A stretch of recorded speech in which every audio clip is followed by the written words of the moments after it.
The Sopranos protagonist Tony has had a multitude of extramarital affairs, and the question of which Tony Soprano mistress/girlfriend was the best in the series is still hotly debated. More than 2 decades after The Sopranos first debuted, Tony Soprano remains one of the most memorable characters in TV history. The mob boss who suffered from panic attacks was a unique character concept and made for a more nuanced mafioso than the usual clichés populating crime shows at the time. Beyond his rage, greed, insecurities, and commitment to his family, Tony is also a womanizer. Tony Soprano mistreats many of his girlfriends throughout The Sopranos. However, he ends up with some pretty amazing people. Throughout 6 seasons, Tony had 7 mistresses and several casual affairs. Each Tony Soprano mistress was different, with some seeking to gain from their interactions with the Don and others simply out for a good time.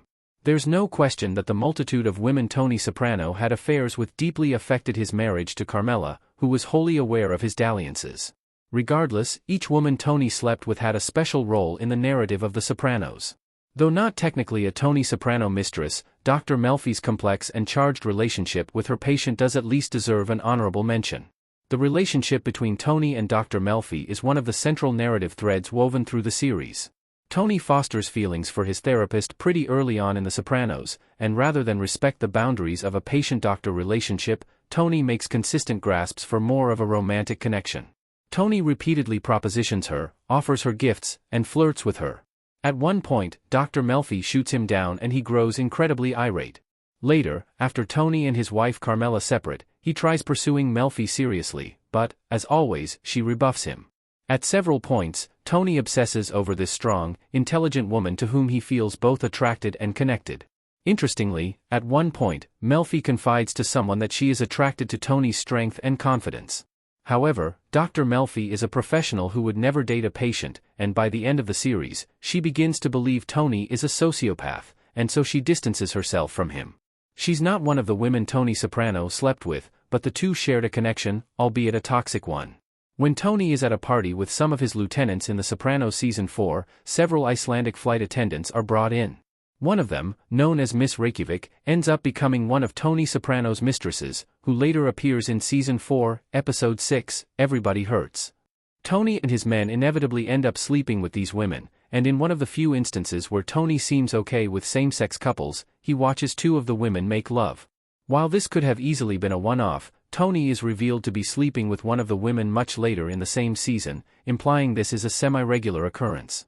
Miss Reykjavik has a genuine sense of warmth and connection with Tony, laughing playfully with him as they lie together in bed. Unfortunately, they are interrupted when Tony's friend Artie calls, crying after having just attempted suicide. A short while later, Tony begins a relationship with Valentina La Paz. She makes brief appearances in a total of 3 episodes and, out of all of Tony Soprano's girlfriends, his relationship with the mysterious Miss Reykjavik seemed to be the most low-key, and for once, caused very few waves in Tony's day-to-day life. This mistress could have spelled real trouble for the mafioso had he gone through with the full deed. When Tony travels to Italy in The Sopranos Season 2 to meet with his Neapolitan associates in the Zucca crime family, he learns that the boss, Mauro Zucca, is serving a life sentence. Mauro's wife Annalisa is the acting boss, something Tony chauvinistically admits he has a hard time accepting.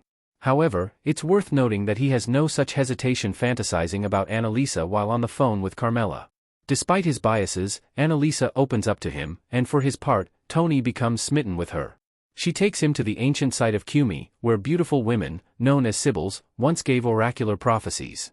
In the Sibyl's cave, Annalisa propositions Tony. He confesses to feeling the same way, but refuses, as she is a business associate. Annalisa's plan of seduction turns out to be a no-go, and in annoyance, she forces Tony to lower the price of the cars. It is this emotional and sexual chemistry that leads them to conclude a difficult business deal. While he doesn't technically hook up with her, the connection between them is very strong.